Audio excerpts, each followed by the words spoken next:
काहीतरी रविवारचा दिवस होता.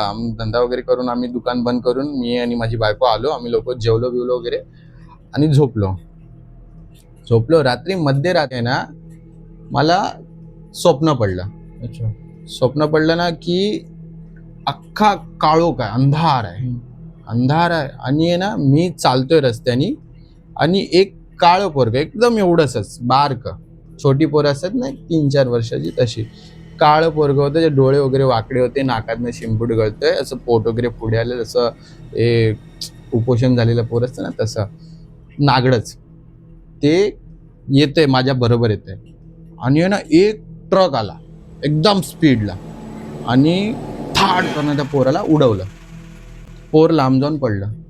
तर मी धावत धावत गेलो आणि स्वप्नातच धावत गेलो आणि बोलतोय, अरे या पोराला कोणी मारलं, काय कसं करतात ही लोक. आणि ते पोरग पूर्ण रक्तबंबाळ झालं. आणि रस्त्याच्या पलीकडनं 3 आकृत्या होत्या काळ्या काळ्या. एक पुरुष होता, मधला 2 बाया होत्या आणि त्या हसत होत्या.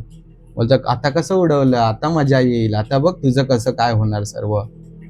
आणि 2च सेकंडमध्ये लगेच स्वप्न म्हणजे असं हे झालं माझं. आणि दरवाजावरती मला असं जाणवतंय की कोणतरी नॉक करतंय. एक बाईचा आवाज येतोय, तुझी लक्ष्मी मला दे, तुझी लक्ष्मी मला दे. असं 3 वेळा झालं. फटका. आणि त्याच स्वप्नामध्ये जेव्हा त्या पोरग्याला उडवलं नाही ना, ते जे स्वप्नात पोरग होतं, तेव्हा एक काळं कुत्र तिकडेच रडतंय उभं राहून. अच्छा.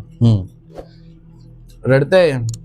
तो मी हडबडीने उठलो आणि बघितलं तर घरातच आहे. म्हणजे काय स्वप्न होतं. मी झोपलो. सकाळी आईला सांगितलं असं. तर माझी आईचा विश्वासच पटला. आता तिला पण सुचेना की काय करायचं, काय नक्की. काही सिच्युएशन सर्वांसाठीच नवीन, कोणालाच माहित नाही याच्यामध्ये काय नाही.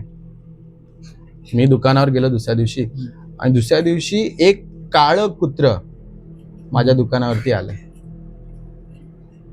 ते काळं कुत्र दुकानावरती आलं. पिल्लू होतं लहान.